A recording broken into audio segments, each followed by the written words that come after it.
Bienvenidos a esta sesión de preguntas y respuestas. Y bueno, el propósito de este tiempo realmente es continuar pensando bíblicamente acerca del carácter de Dios y cómo eso tiene implicaciones prácticas hacia no solamente la vida de manera individual, sino también hacia la iglesia local. Y bueno, estamos agradecidos también por cada uno de nuestros queridos pastores y predicadores por estar acá y por tomar este tiempo para, de nuevo, ayudarnos a pensar conforme a la Biblia en torno al carácter de Dios. Pero hermanos, ¿por qué no tal vez comenzar pensando acerca del tema de la conferencia, ¿no? ¿Por qué hablar acerca del carácter de Dios? ¿Por qué dedicar una conferencia para que se hable en particular de ese tema? Y quien quiera puede arrancar.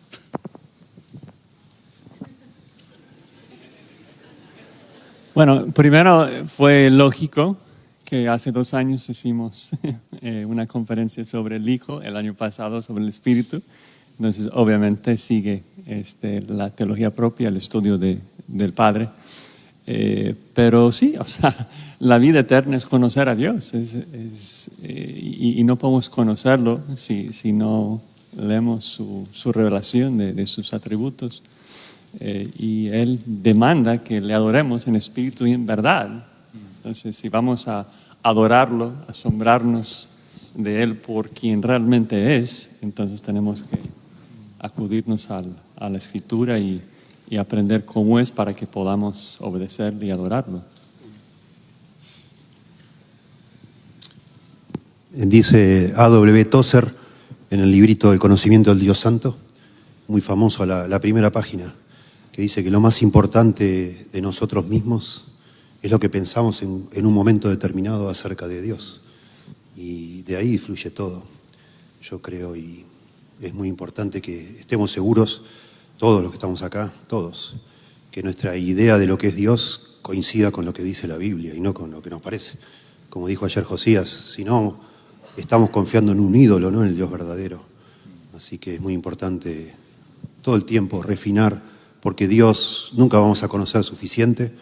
Dios es la vida de nuestra alma y tenemos que estar seguros de que pensamos bien sobre Él y lo conocemos de verdad. Y aún los que lo conocemos ya, siempre tenemos que estar refinando y estar seguros de que nuestra idea de Dios coincide con lo que la Biblia dice sobre Él, ¿no? No hay nada más práctico. Yo no hallo nada más práctico para mi vida que meditar en Dios y conocer a Dios. Eso es lo que nos sostiene. Debemos recordar que Dios mismo nos dice en su palabra que Él quiere que nosotros le conozcamos. Jeremías 9:23, el famoso texto de no se alabe el valiente en su valentía, el sabio en su sabiduría, ni el rico en sus riquezas, mas alábese en esto el que se hubiere de alabar, en conocerme y entenderme. Así que es Dios mismo que nos dice: yo quiero que me conozcan. Pero por el otro lado, y yendo en el mismo tren de pensamiento de nuestro hermano Alejandro, que citó a Tozer, quizás otro de los libros que ya es un clásico acerca del conocimiento de Dios es el libro de Packer. Y J.I. Packer en la introducción cita un sermón de Spurgeon, que fue de lo primero que Spurgeon predicó cuando tenía unos 19 años. Y Spurgeon habla ahí de cómo el conocimiento de Dios expande la mente y al mismo tiempo nos humilla. ¿Y qué cosa puede ser más beneficiosa que el hecho de que nosotros seamos humillados ante la grandeza de Dios, pero al mismo tiempo nuestra mente se expanda al estudiar un tema tan vasto como es el tema de Dios mismo? Entonces, definitivamente, qué bueno que Expositores escogió ese tema para esta conferencia.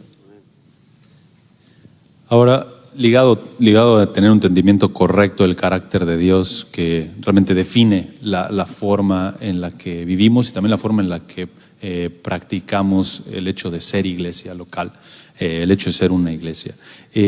¿Cuáles errores, desde su perspectiva, cada uno de ustedes sirve en distintos contextos, cuáles errores doctrinales relacionados con el carácter de Dios creen que son los que están afectando más a la iglesia actualmente? Sí, un poco hablando y pensando un poco en nuestro contexto, ¿no? En Barcelona, en la Europa postmoderna en la que vivimos, la inercia es hacernos a Dios a nuestra imagen y semejanza.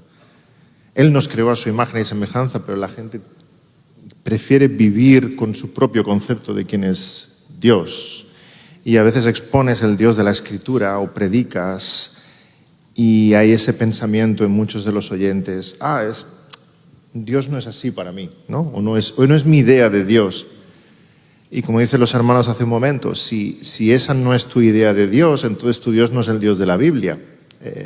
Es un ídolo que has fabricado a tu imagen y semejanza a tu propia conveniencia, ¿no? Y negar o minimizar algunos de los atributos de Dios en los que hemos estado meditando, pues es negar el Dios de la Escritura. Y si no conocemos el Dios de la Escritura, realmente no conocemos a Dios. Alguien dijo una vez, no sé quién, en tono de broma, que Dios nos hizo a nosotros a su imagen y semejanza y nosotros le hemos devuelto el favor, haciéndolo a Él a nuestra imagen y semejanza. Creo que un área, ayer el hermano MacArthur mencionaba Romanos 1 en la primera sesión, de que la historia es lineal en un sentido porque está cumpliendo el plan eterno de Dios, y en otro sentido es cíclica, pensando en Hechos 14 y Romanos 1. Y cuando ves el mundo en el que vivimos, ¿no? Romanos 1, entregados a esa revolución sexual, homosexual, la mente reprobada, dando culto a las criaturas antes que al Creador. Una manera, creo, en la que se ve hoy día en el mundo en el que vivimos, no globalizado, y los medios, las redes sociales y demás, es, creo que, el área de la gracia, y cómo algunos grupos y a nivel personal o colectivo tienden a tratar de acomodar o inventar un ídolo, un concepto no bíblico de quién es Dios, usando la palabra de Dios, torciendo las Escrituras para su propia perdición, como dice 2 de Pedro. Al final es lo mismo, ¿no? Siempre lo mismo, nada de nuevo debajo del sol, pero con diferentes nombres, apellidos, pero al final es lo mismo que ves en 2 de Pedro, ¿no?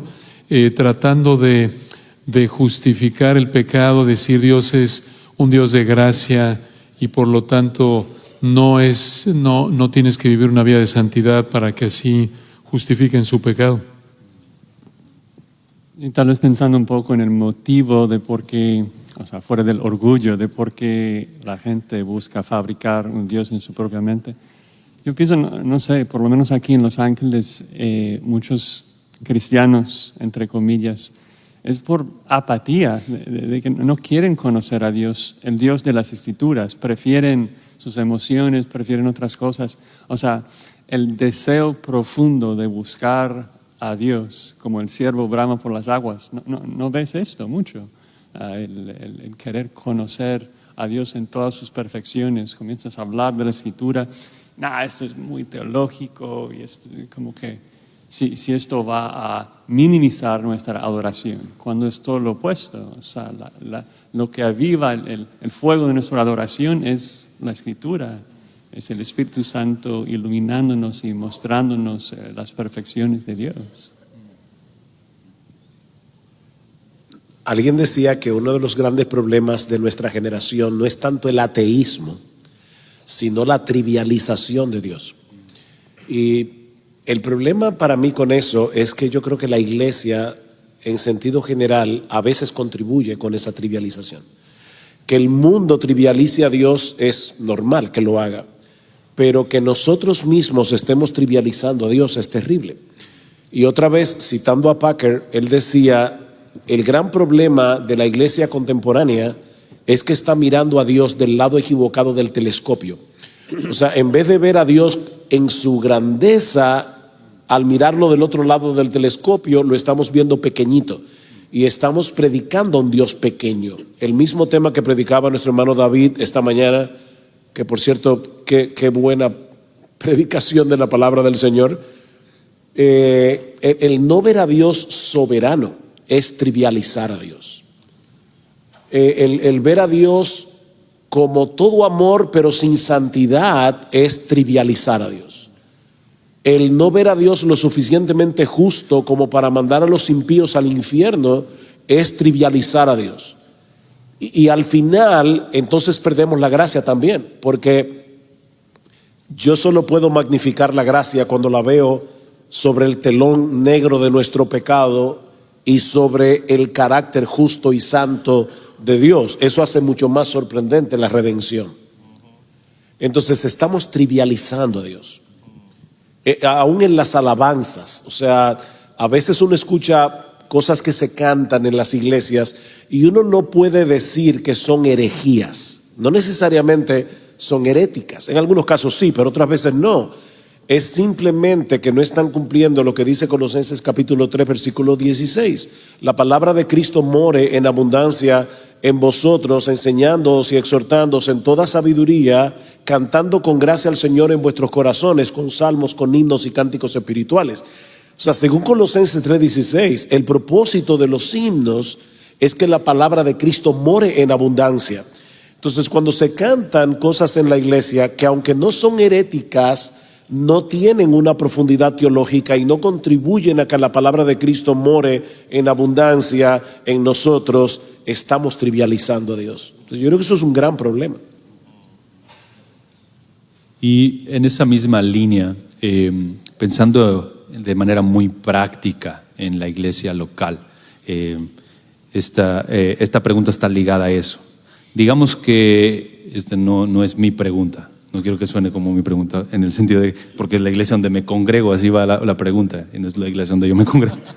Pero dice, ¿en la iglesia donde me congrego se predica solo el amor de Dios o solo la justicia de Dios? Digamos que se enfatiza en particular un atributo de Dios. ¿Cuál es un consejo práctico para la persona en la que se puede encontrar en esa situación? Que le regala a su pastor el libro de Packer. Yo voy a decir, comprarle una beca para Expositores 2024.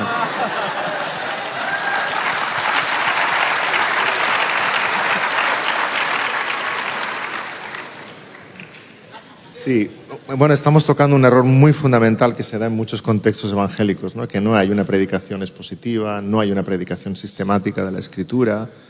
Entonces uno puede ir a aquellos pasajes que más le apetece al predicador predicar y van a ir esos pasajes muy en consonancia con el concepto defectuoso que tiene de Dios y de su carácter. Pero uno se puede encontrar con 20 sermones sobre Juan 3:16 en un año y absolutamente nunca predicar Romanos 9, por decir algo. Entonces, creo que una dieta balanceada para la iglesia que va a incidir en nuestra visión de todos los aspectos de la vida cristiana, también en nuestro concepto de quién es Dios y su carácter, es que la palabra sea expuesta de forma fiel y de forma sistemática. Entonces vamos a recibir toda la vitamina espiritual que necesitamos, ¿no? Si hay mucha gente que se acerca y muchos predicadores se acercan a la Biblia como un buffet, que pueden tomar lo que quieran y desechar el resto, pero es más bien un menú. A primer plato, segundo plato, postre, tenemos que consumir toda la palabra porque aquello que nos ha sido revelado por el Señor es para nuestro bien. Yo creo que el problema con este tipo de preguntas de en mi iglesia pasa tal cosa, en mi iglesia pasa tal otra, tenemos que tener cuidado. Nosotros como pastores tenemos una responsabilidad y dar cuentas a Dios por eso, y ustedes, hermanos, como miembros de una iglesia tienen otra responsabilidad. Y tengan mucho cuidado. Si usted está en una iglesia que no es lo centrada en Dios que debería ser, etc., y si está considerando en quedarse igual o cambiarse, la gran pregunta que todos nos tenemos que hacer es ¿cómo lo hago y qué va a glorificar más a Dios? No puede uno ir saltando de un lado al otro, porque en todas las iglesias algo no está bien, algo hay que mejorar, entonces siempre pregúntese usted qué va a glorificar a Dios y cómo va a glorificar a Dios. Si al final decide salir, bueno, ¿cómo va a ser la manera correcta de salir para que agrade usted a Dios? Todos estamos en ese sentido en la misma situación. Todo lo que hacemos tenemos que pensar qué agrada más a Dios y no andar por todos lados buscando lo que a nosotros nos agrada, ¿verdad? Entonces tengan cuidado con ese tema.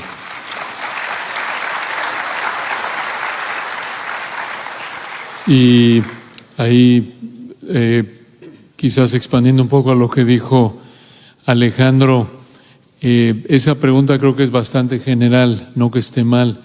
Puede ser que la iglesia esté en proceso de toda iglesia está en proceso, todo cristiano, todo pastor, que tu progreso sea, tu aprovechamiento sea manifiesto a todos, ¿no? Pablo le dijo a Timoteo, todos estamos en proceso de crecimiento y quizás es cuestión de tiempo. Pero recordemos, como decía Alejandro, y lo ves por ejemplo en las cartas de Apocalipsis 12 y 3 a las 7 iglesias, estaban llenas de problemas, fuera de Esmirna, Filadelfia, pero eran 2 los correctivos. Si tú estás pecando dentro de esa iglesia, arrepiéntete. Y si tú eres de los que no estás pecando por la gracia de Dios, mantén blancas tus vestiduras. No les dijo el Señor, bueno, pues vete a plantar la segunda iglesia de Éfeso, ¿no? La segunda iglesia evangélica, bautista, cristiana, bíblica de Éfeso, ¿no? O de Esmirna. Y en esa época solo había una iglesia por ciudad. Hoy día tenemos el lujo en algunos casos de decir voy a 1, 2, 3, ¿no? Pero lo que decía Alejandro es importante, el compromiso con la iglesia, no tratar a la ligera el decir, bueno, ya no me gustó, me voy allá, y si no regreso y reboto, voy de aquí para allá, sino analizarlo con cuidado y evaluarlo con humildad, porque la verdad muchas veces por nuestra inclinación pecaminosa es como lo decía David, y lo vemos en la Biblia, ¿no? También José lo dijo ahorita, es esa manera de pensar pecaminosa de qué es lo que a mí me gusta, qué es lo que a mí me satisface, ¿no? Qué es lo que más glorifica a Dios, qué es lo que más agrada a Dios, cómo puedo exaltar a Cristo mejor, dónde puedo servir mejor, dónde puedo aprender mejor. Entonces, simplemente son algunos puntos generales. Y independientemente de lo que tu pastor está predicando, tú tienes el deber de exponer tu alma a todo el consejo de Dios. Entonces, si solamente estás escuchando el amor de Dios el domingo, pues lee de su ira el lunes en tu Biblia, porque es para tu beneficio, ¿no? 2 Corintios 3:18 nos explica el proceso de santificación, de que es cuando nosotros estamos mirando las perfecciones de Cristo, que el Espíritu Santo nos transforma a esa imagen. Entonces, sí, tú tienes el deber de leer y obedecer toda la Escritura. Gracias, hermanos, ayuda mucho, nos ayuda mucho. Ahora, pensando en unos pasajes, probablemente 1 Corintios 10:14, 1 Juan 5:21, y ahora que Pastor José lo estás trasladando a un tema más personal, somos exhortados a huir de la idolatría constantemente. Y Dios requiere una adoración pura, por supuesto. ¿Cómo me aseguro, siguiendo también la línea que comentaba Alejandro y que citabas a Tozer, cómo me aseguro de que cuando pienso en Dios y pienso acerca de Dios, estoy pensando en el Dios verdadero y no en un ídolo que fabriqué en mi mente? Interesante. Todos nosotros tenemos que crecer en el conocimiento de las Escrituras, y aún todos nosotros que estamos aquí sentados respondiendo preguntas, a nosotros nos falta mucho por afinar nuestros pensamientos acerca de Dios y nos falta mucho por crecer acerca de este tema. Y de hecho, yo no creo que cuando lleguemos al cielo vamos de inmediato ni nunca a tener todo el conocimiento de Dios que necesitamos, porque Él es infinito. Y aunque yo esté glorificado, yo voy a ser una criatura finita glorificada. Por lo tanto, nos pasaremos la eternidad conociendo a Dios. En Efesios capítulo 3, versículo 10, de los ángeles dice que ellos están aprendiendo de la sabiduría de Dios a través de la iglesia. Los ángeles. Entonces, definitivamente todos nosotros tenemos que seguir afinando nuestros pensamientos de Dios. Pero aquí es donde 2 Timoteo capítulo 3, versículo 16 es importante, porque dice toda la Escritura es inspirada por Dios y útil para enseñar, corregir, redarguir, etc. Yo no puedo solamente leer los salmos o leer solamente los evangelios o leer solamente proverbios. Nosotros necesitamos todo el consejo de Dios, porque eso es lo que nos ayuda a ir cada vez más afinando nuestro entendimiento de quién es Dios. Y cómo yo me aseguro de que el Dios en el que yo creo no es un ídolo. Bueno, aquí tú tienes su palabra. Él se nos ha revelado precisamente para eso, para que nosotros podamos estar seguros de que lo que estamos creyendo de Dios es lo que Él ha revelado de sí mismo. Una cosa es tener verdades absolutas y otra cosa es, y entenderlas perfectamente, y otra es tener verdades absolutas aunque yo no las entienda perfectamente.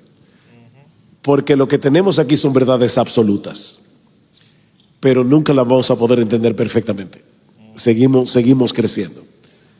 Creo que era John Rice que decía, un hombre que escribió muchos libros acerca de la Escritura, y dicen que cuando él estaba a punto de morir, una de las cosas que él dijo fue: Señor, gracias, porque en todos estos años me permitiste conocer la tapa de tu precioso libro. O sea, yo conozco esa parte. La tapa.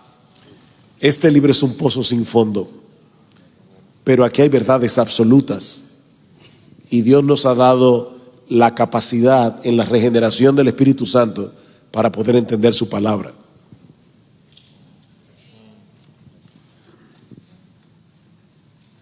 Sí, podemos solamente añadir a las palabras de Sugel que en efecto, aunque supiéramos la palabra perfectamente, eso no supone que conozcamos a Dios perfectamente. De hecho, la palabra teología la miramos con un poco de cautela, porque no estamos estudiando a Dios, estamos estudiando lo que Dios ha querido revelar de sí. Dios es mucho más grande que lo que ha revelado de sí. Y una cosa es creer la verdad y seguir avanzando, madurando en ella, y otra cosa es muy diferente, es dar cabida a mentiras, ¿no? Pero si estamos todos en ese terreno de aceptar la verdad y seguir creciendo y madurando en ella, eso es exactamente lo que vamos a hacer en la eternidad. Vamos a seguir gloriándonos y maravillándonos de la grandeza de nuestro Dios.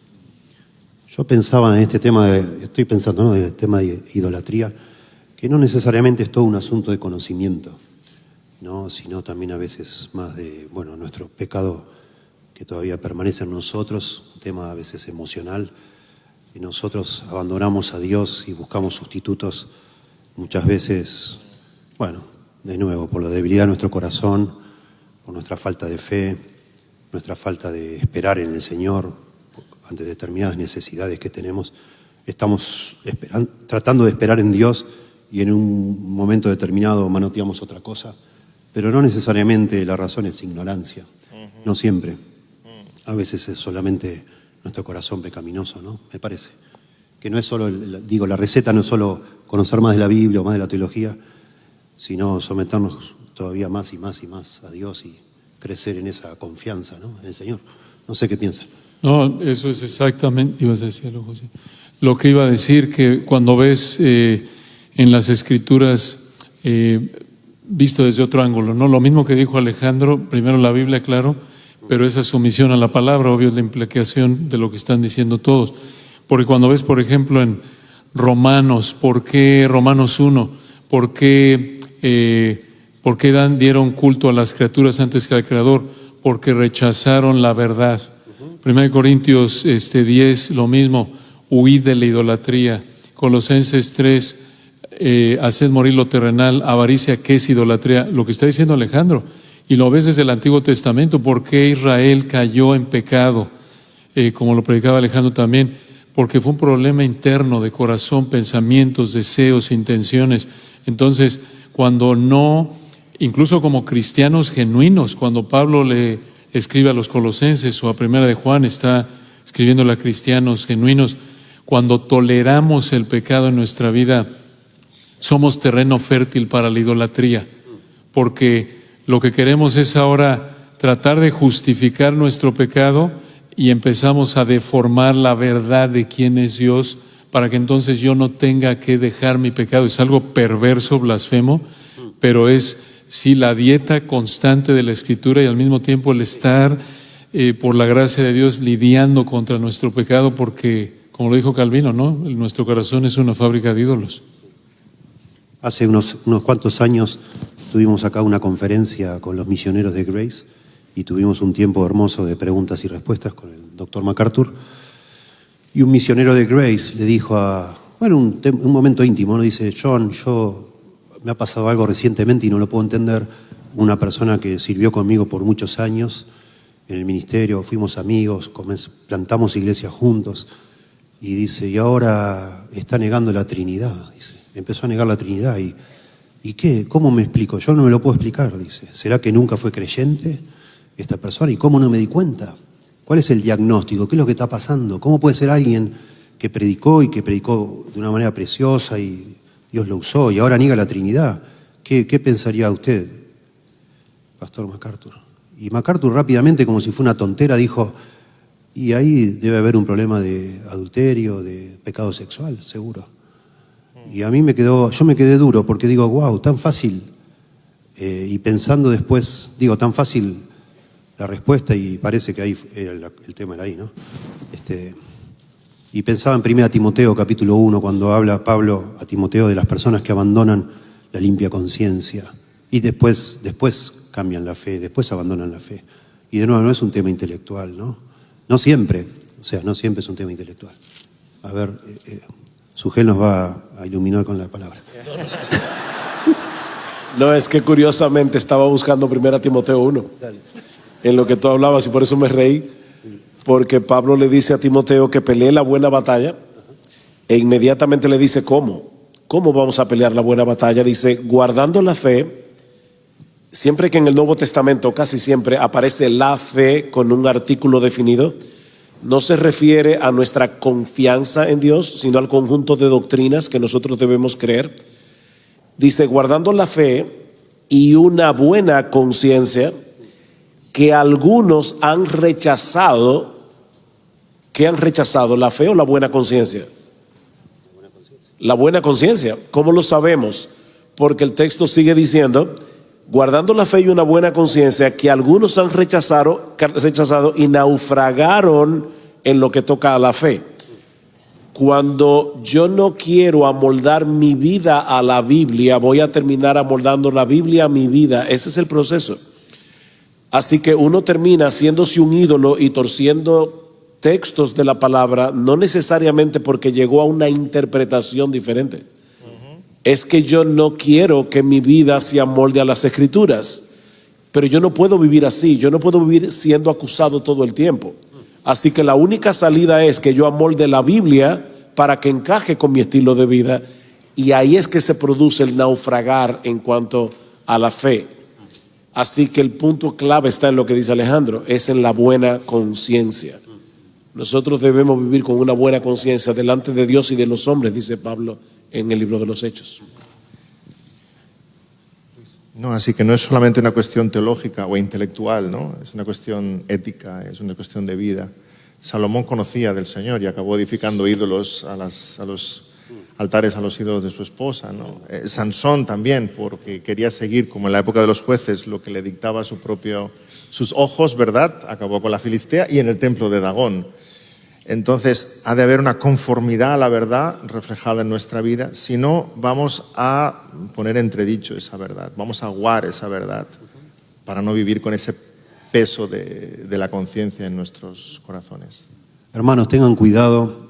Estamos viviendo un tiempo muy lindo, yo creo, en la historia de la iglesia. Hay como un despertar de las doctrinas de la gracia y son hermosas. Y algunos de ustedes creen que abrazando esa doctrina están vacunados contra todo tipo de problemas, ¿no? Y no es el caso. Tengan mucho cuidado, hermanos. Sí, son hermosas las doctrinas de la gracia.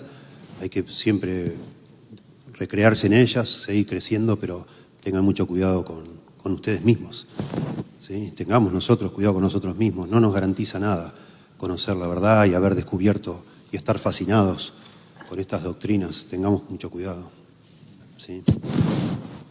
Es increíble la cantidad de exhortaciones en la Biblia en contra de la apostasía, que es tener buena teología y perderse. Es posible tener buena teología e ir al infierno. Santiago 2, obvio, los demonios saben más teología que nosotros.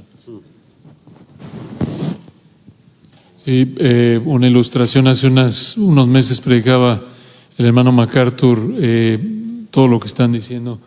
Específicamente decía, la apostasía no es un problema de que el que profesó la fe y la abandonó, que nunca fue creyente para empezar, no es que se sentó y estudió a fondo la Biblia y la interpretó cuidadosamente y dijo, no, está mal, adiós. No, sino que es un problema de iniquidad. Es un problema de que no amaron más las tinieblas que la luz. Es un problema, como lo acaban de decir todos, es un problema de que al final no quieren dejar el pecado y rechazan al Señor y su palabra. De paso, perdona que vuelva sobre ese tema, pero yo me imagino que aquí hay muchos pastores en la conferencia y gloria al Señor, qué bueno.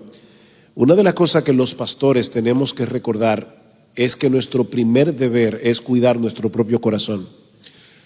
Pablo se lo dijo a Timoteo y luego también se lo dijo a los ancianos de Éfeso: tened cuidado de vosotros y de toda la grey. O sea, primero tengan cuidado de ustedes. Y es interesante la razón que da Pablo en Hechos 20 de por qué los pastores debemos tener cuidado de nosotros mismos. Dice, porque yo sé que después de mi partida vendrán lobos rapaces entre vosotros que no perdonarán al rebaño, y que de entre vosotros mismos se levantarán algunos hablando cosas perversas para arrastrar a los discípulos.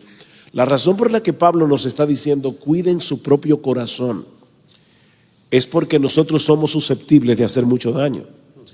Y ahí es donde los pastores, hermanos pastores, de verdad nosotros tenemos que recordar una y otra vez que nuestra primera identidad no es ser pastor, es ser cristiano.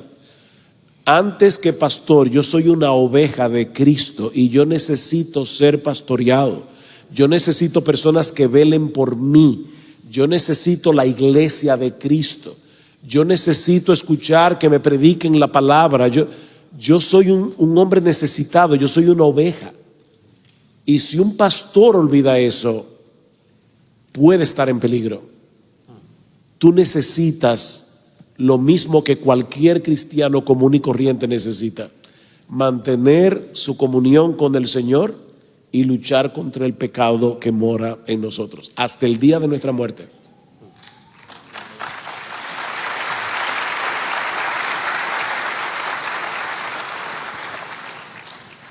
Gracias, hermanos.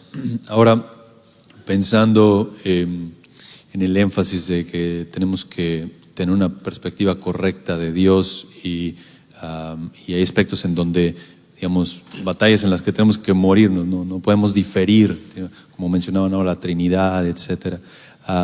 ¿En qué aspectos dentro de la teología propia les parece que se puede diferir sin problema y, digamos, seguir siendo hermanos y hacer ministerio juntos? Aspectos de la teología propia en particular. Yo creo que sería bueno comenzar definiendo lo que es una herejía. Un hereje no es el que no está de acuerdo conmigo.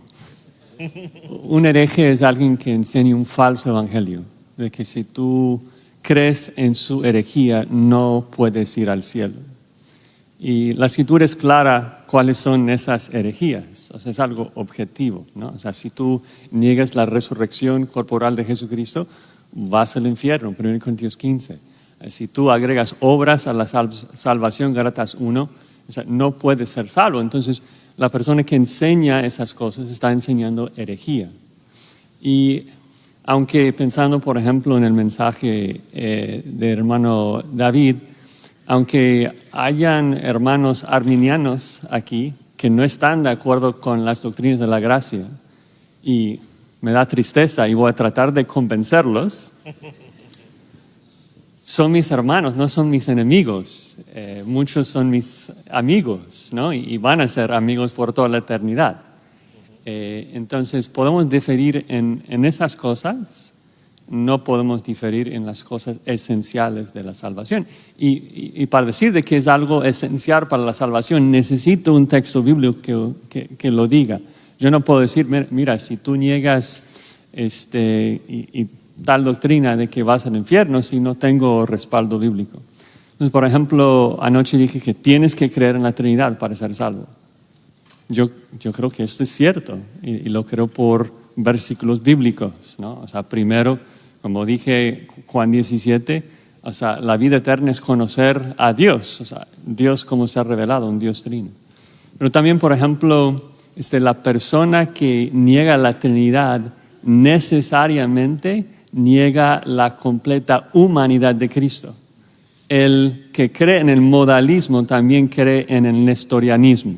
Ahora, si no entienden los términos. Modalismo, recuerden, es la persona que cree que Dios es una sola persona, ¿sí? Que se manifiesta a veces como Padre, a veces como Hijo, a veces como Espíritu. Nestorianismo es una herejía que básicamente, para simplificarlo, enseña que Jesucristo es dos personas. Una persona divina y una persona humana. Y así cuando Jesucristo está en el huerto y está orando, nosotros entendemos al Padre. Si eres modalista, bueno, está hablando a sí mismo. Su deidad está hablando con su humanidad, dos personas. Ya hemos negado entonces la completa humanidad de Cristo, porque Cristo no es exactamente como nosotros. Y sobre esa base, ahora puedo llamar al modalismo una herejía, porque según de Juan 7 me dice que el que niega que Jesucristo ha venido en carne es el anticristo. Entonces, seamos muy lentos de llamar a algo herejía, pero si realmente niega una verdad esencial para el Evangelio, tenemos que llamarlo herejía y tenemos que pelear contra ella.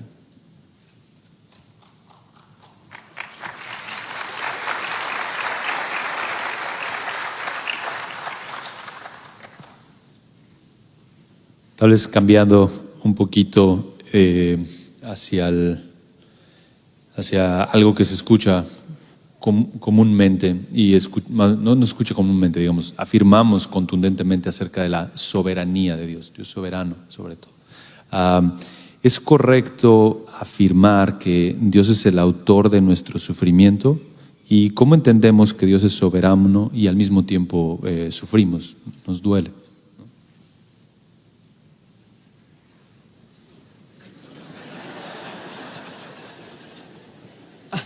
O sea, Dios no es el autor del pecado ni de sus consecuencias. Entonces me pone muy incómodo usar esa palabra, que Dios es autor de nuestro sufrimiento. Pero, o sea, Pastor McCarthy, yo hablo de esto, David ya habló de esto. Dios es soberano sobre todo. Y yo creo que uno de los versículos que más, por lo menos a mi corazón, me enseña esto, creo que David lo mencionó en su mensaje, se encuentra en Génesis 50:20. José, al final de su vida, después de todo ese sufrimiento, la forma que él se consoló fue, para leerlo exactamente, dice: ustedes lo pensaron, vosotros lo pensaste. Estoy muy mal con esas conjugaciones, pero lo pensaste para mal. Y luego, lamentablemente, las versiones, creo que todas las versiones en español, lo traducen algo como Dios lo tornó en bien o Dios lo transformó en bien. Reina Valera dice: vosotros pensaste mal contra mí, mas Dios lo encaminó a bien. Y da la idea de que, bueno, cuando los hermanos vendieron a José, que ellos están maquinando esa situación para mal, y luego Dios es tan astuto de que después Él lo convierte en algo bueno para José. Pero en hebreo es exactamente el mismo verbo. Pensaste y encaminar. Y de hecho, creo que una de las mejores traducciones sería usando la ilustración de David, de que lo orquestó, ¿no? La palabra allí tiene que ver con el pensar. Vosotros lo orquestaron, o sea, para mi mal, mas Dios, y no dice que Dios ahora lo está convirtiendo en algo bueno para mí. Dice, pero Dios lo orquestó para mi bien, simultáneamente. O sea, ustedes tratando de hacerme mal, pero en aquel momento, en el pasado, yo reconozco que Dios es quien me vendió a Egipto. Dios estuvo en eso. ¿Cómo funciona ese misterio de que Dios es soberano y obra en el mundo por medio de hombres caídos, usando su propia voluntad, y son responsables por eso? Nosotros no comprendemos esto, pero sí la Biblia es clarísima de que Dios es soberano sobre nuestro sufrimiento, y qué bueno. Exacto. Si yo tendría que sufrir, bajo la mano de Satanás y sin un propósito bueno, eso sería totalmente desesperante. No hay esperanza en esto. La única razón que vamos a gozarnos en nuestros sufrimientos es porque sabemos que existe un buen propósito de conformarnos a la imagen de Jesucristo. De que estoy sufriendo, pero vale la pena porque Dios me está conformando, Dios está forjando a Cristo en mí y eso es lo que me da gozo. Podemos gozarnos en todo Santiago 1, ¿por qué? Porque sabemos que Dios nos está llevando a esa perfección, no porque nos gusta sufrir. No sé si todos saben, Alejandro batallando con cáncer este año y doloroso, difícil, pero lo ves predicando cada domingo, lo ves fiel al Señor porque sabe que vale la pena. Sí.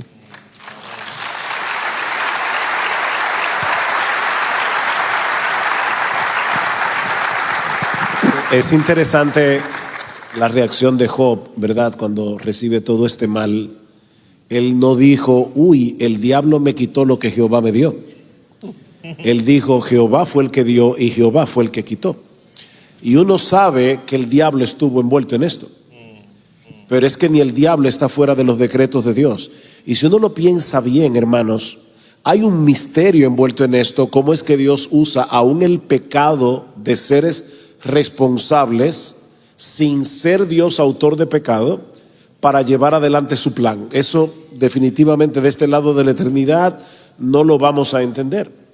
Sin embargo, sí debemos darle gracias a Dios por eso, porque mis hermanos, esto es muy simple. Si Dios solo controla en este mundo lo que está bien, Él no controla casi nada.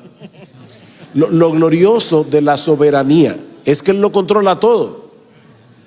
Y aún a través del pecado de los hombres, Él va a llevar adelante su plan soberano, como lo vemos en la cruz.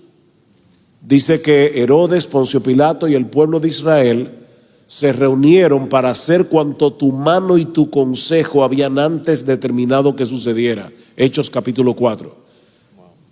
¿Son responsables Herodes, Pilato, el pueblo de Israel? Sí. Y terminaron haciendo lo que Dios había decretado que sucediera. Las dos cosas son verdades bíblicas y nosotros tenemos que creerlas las dos.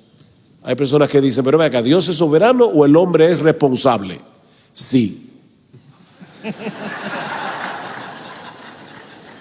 Yo creo que también tiene que ver con entender que todas las cosas que Dios hizo, las hizo para su gloria.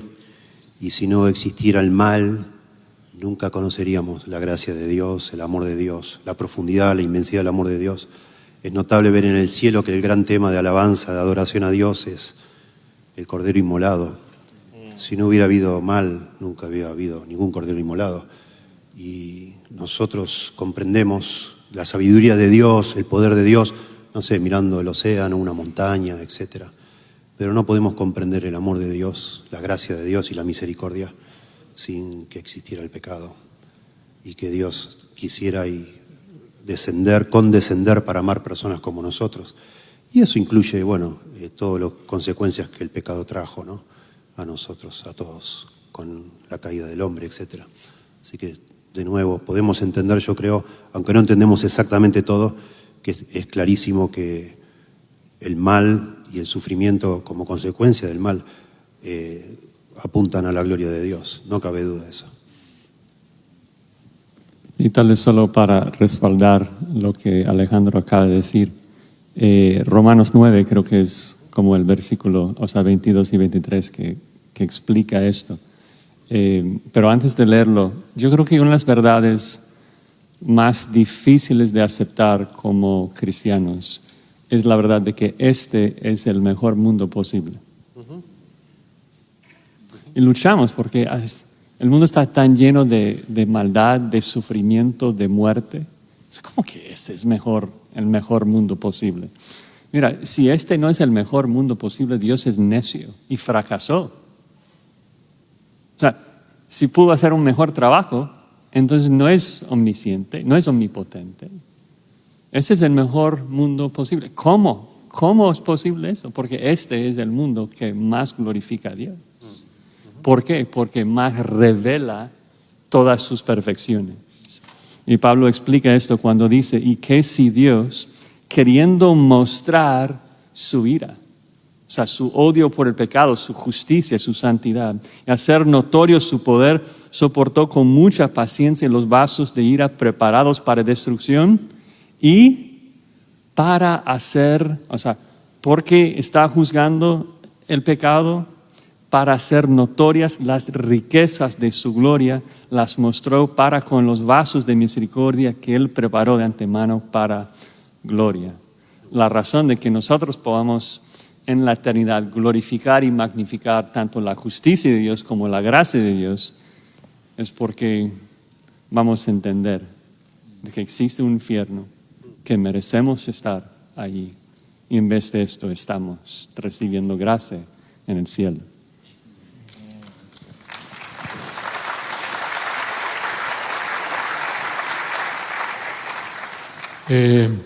Hace ya años, un hermano, S. Louis Johnson, que está allá con el Señor, pueden oír sus sermones ahí en línea, decía algo aplicando esto que creo que es muy útil, tomando el ejemplo de Job, el ejemplo de José, que lo que evitó que, por ejemplo, José se amargara contra sus hermanos, lo puedes aplicar a Job, lo que evitó que Job, como dijo Sugel ilustrando, ¿no? Lo que evitó que Job se concentrara en la situación, aunque dolió y tenía todas las señales de duelo, estaba sufriendo, fue que se mantuvo concentrado en el soberano, en la causa final, sin aprobar, sin ser el autor del pecado, se mantuvo centrado en el soberano, en la causa, digamos, en la causa definitiva, no en las causas intermedias del sufrimiento.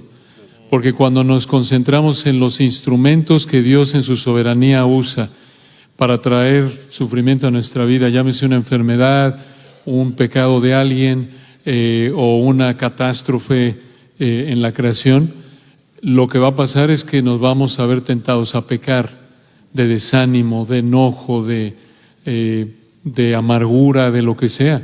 Y lo que ves con José es que él se mantuvo centrado en el Señor desde Génesis 45, lo mismo Génesis 50, Job, Jehová dio, Jehová quitó, es el nombre de Jehová bendito, se postró, Job adoró. Entonces eso creo que es un consejo muy sabio en términos de aplicación, una implicación práctica de lo que estamos hablando, mantenernos centrados en que el Señor está detrás de todo. ¿Quién será aquel que diga que sucedió algo que el Señor no mandó, dicen Lamentaciones? Nadie, porque como lo dijo Josías, este es lo que Dios dijo, este es el decreto divino, de lo contrario no pasaría. Esto es lo que Dios planeó desde la eternidad pasada, esto es lo mejor que puede pasar, la voluntad de Dios es buena, agradable y perfecta, y eso no niega que duele. Por eso Job lloró, gimió, pero aún así se mantuvo en adoración, y bueno, solo por la gracia de Dios podemos mantener ese enfoque. Lo que está diciendo Luis me parece importantísimo. O sea, tener en mente la soberanía de Dios nos va a llevar a una salud espiritual y relacional inmensa. Job no mira solamente no mira las circunstancias y su dolor, ni siquiera increpa al diablo, como vemos en muchos contextos cristianos, que uno está atando al diablo e insultando al diablo y no sé cuántas cosas, ¿verdad? Sino que directamente mira arriba, mira al soberano, que sabe que da o no da libertad a Satanás para actuar, pero el soberano es siempre Dios. Y en lo relacional, el ejemplo de José es fascinante, cómo hay esa capacidad de perdonar a sus hermanos. Si uno ve solamente el factor humano, me han hecho, me han herido, José le podía haber dicho a sus hermanos, mira, pues conozco un buen psicólogo aquí en Egipto, vamos juntos a hacer terapia familiar. Pero lo que les da es un perdón inmediato. ¿Por qué? Porque Dios es tan grande, Él está tan al control de todas las cosas, que es Dios el que me ha traído aquí, ¿no? Y extiende sus brazos amorosos de gracia para recibirles. Así que el concepto de Dios como soberano es tan saludable para nosotros en todos los sentidos que debiéramos abundar en Él constantemente. Sí. Lean Institución de la Religión Cristiana, libro 1, capítulo 16. Ahí habla tremendo. Es como un segundo nuevo nacimiento cuando entiendes la soberanía de Dios, la providencia de Dios en todo. Ahora que han mencionado un poco de pensar en el carácter de Dios en medio del dolor, en medio de la prueba, ahora tal vez si lo podemos trasladar un poquito más al día a día, ¿no? O sea, a veces manejando al trabajo y parece que todo va normal y parece que todo a veces se vuelve un monótono, ¿no? O sea, vamos al trabajo y hacemos una y otra cosa. Desde su corazón pastoral, ¿cómo ayudarnos a pensar en mantener los ojos arriba, mantener los ojos en la soberanía del Señor, en la práctica, en el día a día? Predicando, obvio. La primera respuesta. Predicando como se debe, claro. Por eso nos congregamos cada semana 1 o 2 veces, porque reconocemos que esa monotonía de la vida o los asuntos de este mundo, como dice allá en 1 Corintios 7, el que se casa tiene cuidado de las cosas de este mundo y no está diciendo que está mal. Nos distrae el mundo, las cosas que tenemos que hacer, las responsabilidades. Tenemos que congregarnos por eso, para escuchar la palabra predicada, para que toque nuestro corazón, para que nos despierte, nos refine nuestra manera de ver las cosas. Es lo que más necesitamos, la palabra. Pero la palabra predicada así le agradó a Dios, ¿no? Que sea por la palabra predicada, tiene ese poder que no lo podemos comprender, como dijo Sugel hoy, pero que penetra nuestro corazón y nos despierta espiritualmente, ¿no? Yo pienso que nosotros tenemos que ser intencionales en ver a Dios en lo cotidiano. El pasaje de Colosenses capítulo 3 es muy sorprendente, porque Pablo está hablándole a los siervos y eran a los esclavos de la época, y les dice: obedeced en todo a vuestros amos en la tierra, no para ser vistos como los que quieren agradar a los hombres, sino con sinceridad de corazón, temiendo al Señor. Ya esto es sorprendente en sí mismo. O sea, Pablo está diciendo: ustedes deben hacer su trabajo bajo el temor de Dios. Y estamos hablando de que los esclavos en aquellos días hacían trabajos diversos. Algunos eran médicos, algunos eran tutores, pero otros simplemente limpiaban la casa o quién sabe cuántas cosas hacían. O sea que era un rango de trabajo muy amplio. Y Pablo dice: háganlo bajo la sombrilla del temor de Dios. Pero luego dice: y todo lo que hagáis, hacedlo de corazón como para el Señor y no para los hombres, sabiendo que del Señor recibiréis la recompensa de la herencia, porque es a Cristo el Señor a quien servís. Yo me pregunto, ¿qué pasaría si un ejército de evangélicos se levantara cada lunes en la mañana y se dirigiera a su trabajo con ese texto en mente? Yo voy a servir a Cristo, no estoy sirviendo por un cheque que me van a dar a final de mes. Es que todo lo que yo hago debe reflejar a Cristo que me salvó, y debo hacerlo en el contexto de la obra de redención que Él hizo por mí. Yo creo que de verdad transformarían el mundo laboral, y nosotros mismos trabajaríamos con otra conciencia y veríamos el carácter de Dios y a Dios en todas las cosas que hagamos. Es conocidísima la historia de los 2 hombres que están picando piedras en una cantera, y hay uno que está con una cara bastante malhumorada y el otro está de lo más feliz. Y le preguntaron a uno: oye, ¿por qué estás tan malhumorado? Y dice: ¿cómo me preguntas una cosa así? Yo estoy aquí bajo este sol, con este calor, picando piedras. Y al otro le pregunta: ¿y tú por qué tienes esa cara como de contento? Y dice: porque yo estoy haciendo una catedral. Era el mismo trabajo, pero uno de ellos tenía una conciencia de que estaba picando piedras para algo más trascendente. Nosotros, hasta en las cosas más cotidianas de la vida, vivimos para la gloria de Dios.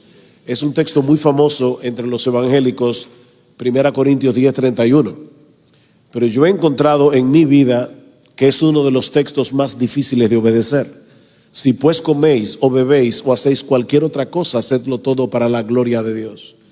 Y nosotros tenemos que pedir al Señor: Señor, ayúdame a subyugar mi voluntad y el pecado que todavía mora en mí, para yo realmente vivir para tu gloria, no cuando estoy en el púlpito. Estamos hablando de la cotidianidad.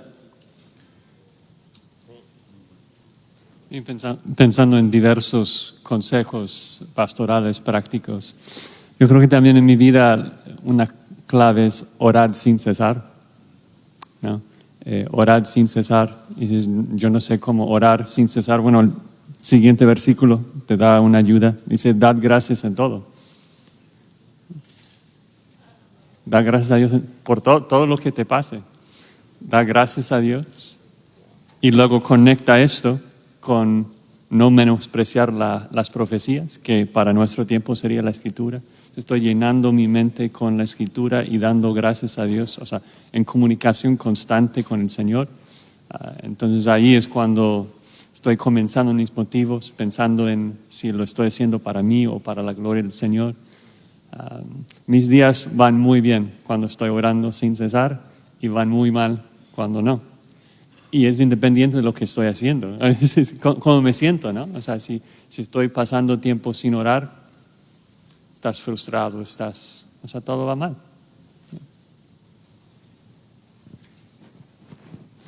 Gracias, hermanos, mucha ayuda. Cambiando un poquito de tema, tal vez han escuchado la frase o esta idea de queremos ser una iglesia de Hechos 2, queremos tener un avivamiento, etc. ¿Qué es eso? ¿Qué es un verdadero avivamiento y cómo se relaciona con el carácter de Dios?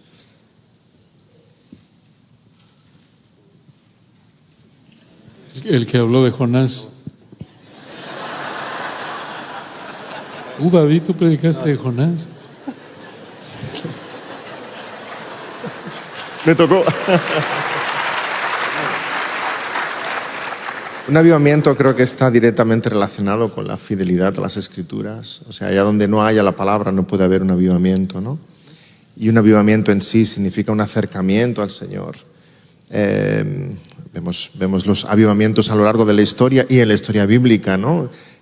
Se abren las Escrituras, se leen, el pueblo confiesa su pecado, hay un acercamiento, una confesión de pecado y un acercamiento, es una búsqueda de la santidad. Entonces el Señor renueva esa savia en su pueblo, pero es un redescubrimiento de la verdad a través de la palabra revelada de Dios. Creo que podemos alejarnos de otros conceptos de avivamiento que pueden ser puramente emocionales o puramente activistas, ¿no? Es cierto que la palabra va a producir en mí emociones santas. La vida cristiana no está desvinculada de la emoción. Hay unos afectos religiosos, ¿no? Pero es la verdad de la palabra la que va a estimular esos afectos. Pero hay una gran confusión en nuestros círculos de entender que la emoción en sí ya es señal inequívoca de que hay una presencia del Espíritu. No, porque hay emociones en el parque de atracciones y en el partido de fútbol y en muchos otros lugares. No necesariamente la emoción viene dada por el Señor. Uno puede provocar emociones en base a una serie de anécdotas y vivencias y música, y uno puede fabricar esas emociones. Y eso no significa necesariamente que esté el Señor. Un verdadero avivamiento tiene su raíz en la palabra, en el redescubrimiento de la verdad, por tanto en la confesión de los pecados y en un acercamiento al Dios vivo. Sí. Y al final perdón, David, ibas así, te interrumpí. No, el viento sopla de donde quiere y oye su sonido, mas ni sabes de dónde viene ni a dónde va. Hechos, Jonás, no lo puedes fabricar, no hay una fórmula. Es el Señor el que decide, el Espíritu Santo, perfecto, bendito, decide, voy a hacer nacer de nuevo a esta persona, siempre a través de la palabra. Él de su voluntad nos hizo nacer por la palabra de verdad. Nuestra responsabilidad es predicar, orar, vivir vidas que respalden lo que predicamos, pero al final el único que decide a quién salva a través de la palabra, cuántos, a través de qué iglesia, en qué lugar del mundo, en qué época, es el Señor. Solo el Señor es el que decide, Él es soberano. Es interesante que en el Salmo 119, que es el salmo que más habla sobre la palabra, que creo yo que es el ruego que más repite es avívame, avívame, Señor. Y dice, avívame conforme a tu palabra, conforme a tu verdad. Y también en la Biblia, cuando vemos en tiempos de Esdras, y aún en Hechos 2, y aún en Jonás, siempre que hay un avivamiento, hay como una profunda convicción de pecado en las personas. Como dice David, no es todo emociones, es primero que todo una sensación de quebranto por ver que uno, justamente comprender, relacionado con este tema, ¿no? ¿Quién es Dios y dónde estoy yo en esa relación? Y me siento que me va a matar, digamos, ¿no? Y ahí comienza verdaderamente un un deseo de acercarse a Dios, pero siempre comenzando con el arrepentimiento y no solo con ruido, bullicio o emociones, ¿no? Sí, o sea, no podemos producir un avivamiento, el Señor es soberano, pero sí habrá fruto objetivo de un verdadero avivamiento. O sea, habrá arrepentimiento, ¿no? Cuando la palabra se predica, que es no algo meramente emocional, es un cambio de conducta, ¿no? Y habrá adoración a Jesús. Creo que serían los dos ingredientes básicos de un verdadero avivamiento, de que por medio de la palabra predicada el Espíritu Santo produce arrepentimiento y produce adoración hacia el Señor Jesús. Si esas cosas no están presentes, no es un avivamiento que el Espíritu Santo está provocando, porque en base al trabajo del Espíritu Santo que Jesucristo explica en el discurso del aposento alto, el ministerio del Espíritu Santo es precisamente traer convicción de pecado, arrepentimiento y exaltar a Jesucristo. Entonces, si no vemos esas dos cosas, el Espíritu Santo no lo está haciendo.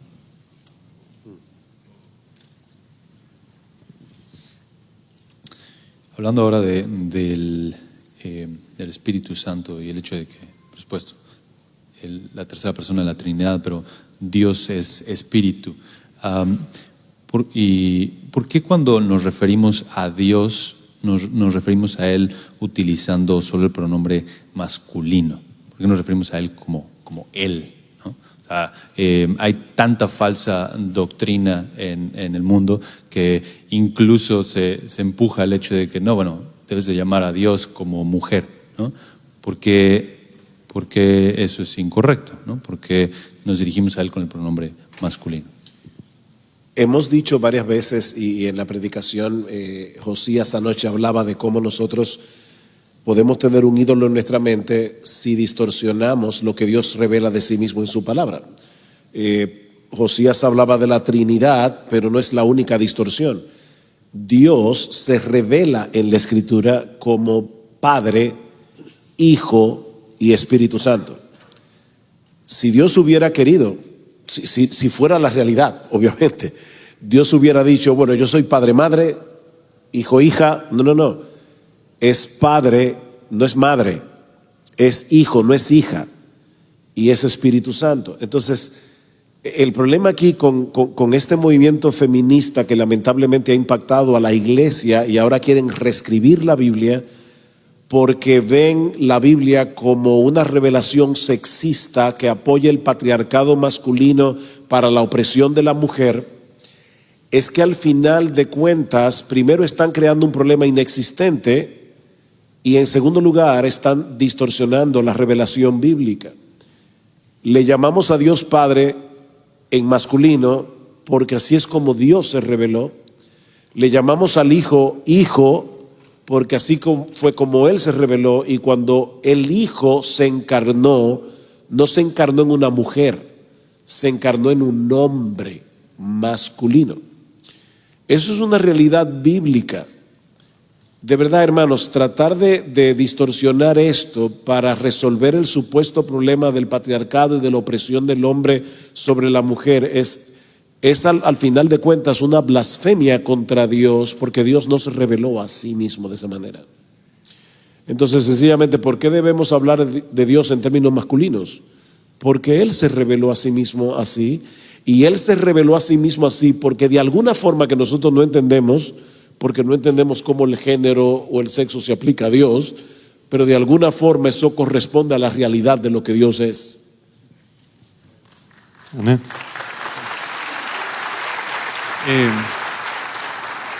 Solo iba a agregar, obviamente todos enseñamos de que el hombre y la mujer somos iguales en términos de valor delante de Dios.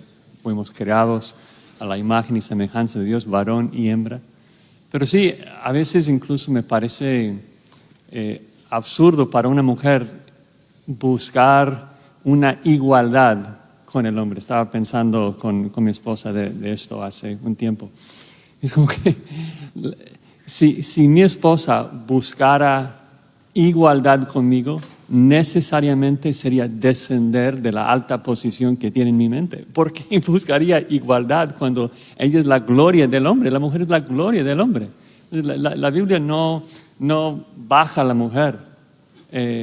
La Biblia exalta a la mujer. Entonces, sí, todo el movimiento me parece ilógico. Y sí, o sea, también estaba pensando del Padre, que Él se manifiesta, Él se revela como anciano de días, no anciana de días, otro ejemplo de lo que Sugel decía. Yeah.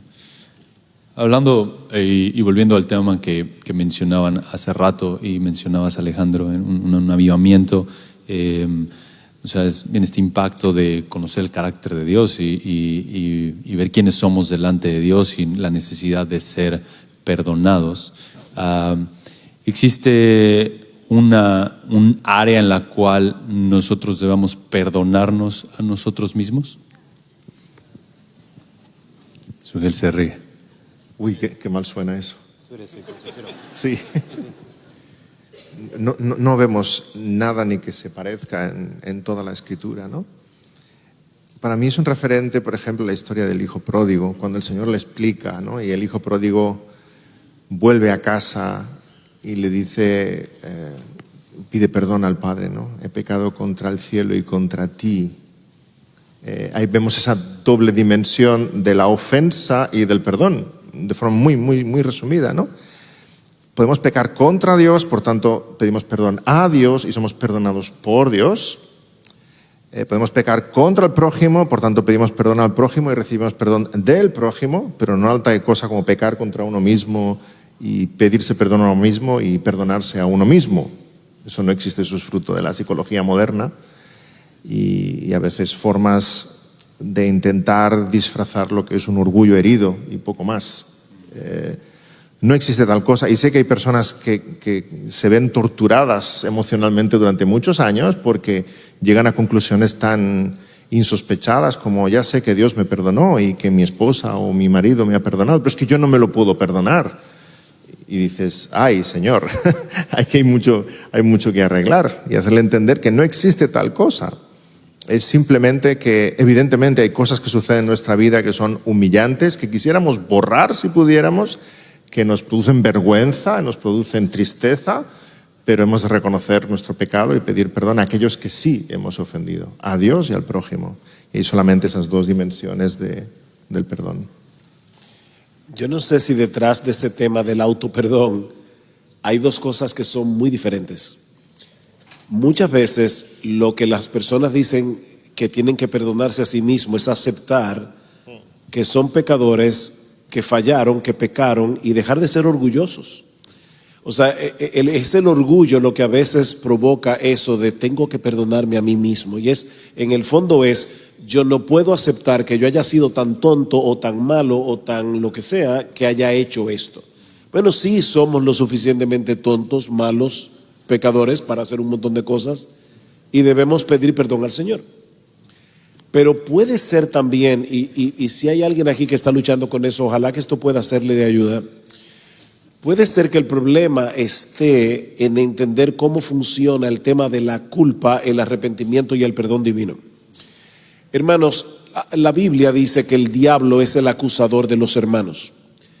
La culpa en el ser humano funciona como los nervios en el cuerpo, o sea, es el aparato sensitivo que me dice algo no está bien. Gracias al Señor por la culpa, pero la culpa el Señor la da, esa convicción de pecado que produce el Espíritu Santo es para que tú vayas en arrepentimiento y fe a Cristo para que puedas gozar y disfrutar el perdón. ¿Qué dice Primera de Juan 1:9? Si confesamos nuestros pecados, Él es fiel y justo para perdonar nuestros pecados y limpiarnos de toda maldad. Yo sospecho que detrás de la expresión yo no me perdono a mí mismo, puede ser que no solamente haya orgullo, sino también un mal entendimiento del Evangelio, porque muchas veces cuando nosotros venimos delante del Señor después de haber pecado, el diablo sigue acusándonos y nosotros todavía seguimos sintiéndonos mal. Y ahí es donde yo tengo que entender que el perdón de Dios no depende de cómo yo me sienta, sino de lo que Dios prometió. yo puedo sentirme todavía cargado, pero ahí tengo que volver a descansar en la promesa del Señor. El Señor no miente y Él dice que si confesamos nuestros pecados, Él es fiel y justo para perdonar nuestros pecados y limpiarnos de toda maldad. Cuando a mí me pasa eso, yo decido no hacerme caso a mí mismo y hacerle caso a la Escritura, porque la Biblia está por encima de mí, por encima de mis sentimientos.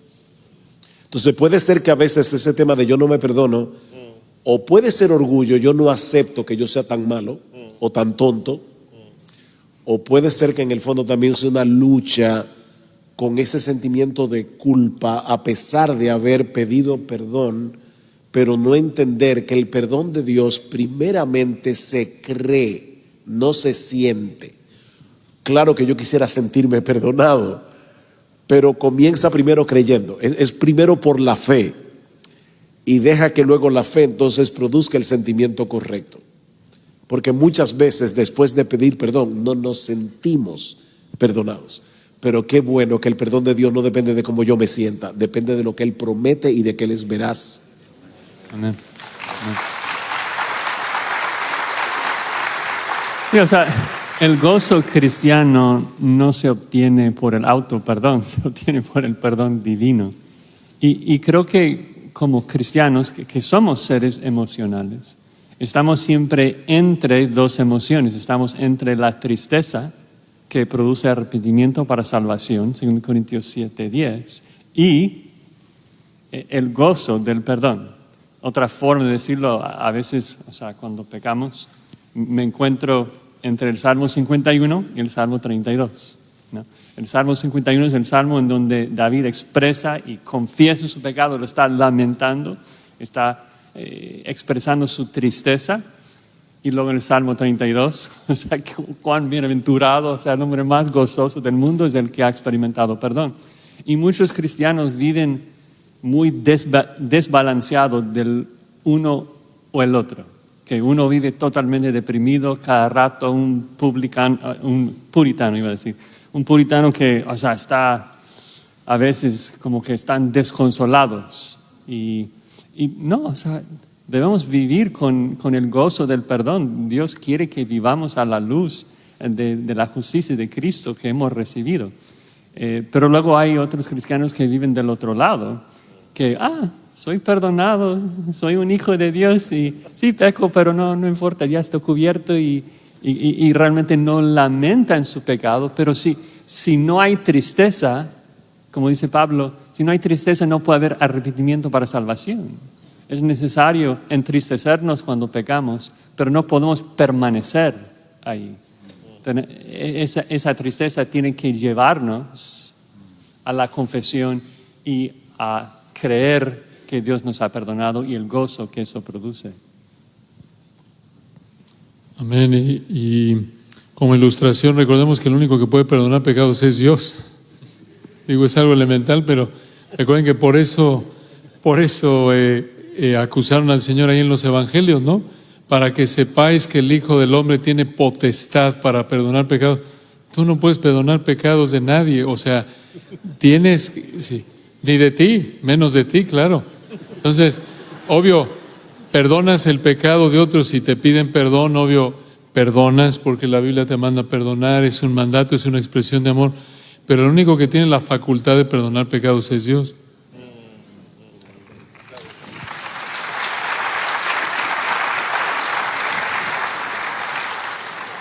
Salmo 51, contra ti solo he pecado. Gracias, queridos hermanos, de mucha ayuda. Gracias por su tiempo y por ayudarnos a pensar bíblicamente con estas preguntas. Y querido Josías, nos diriges en oración.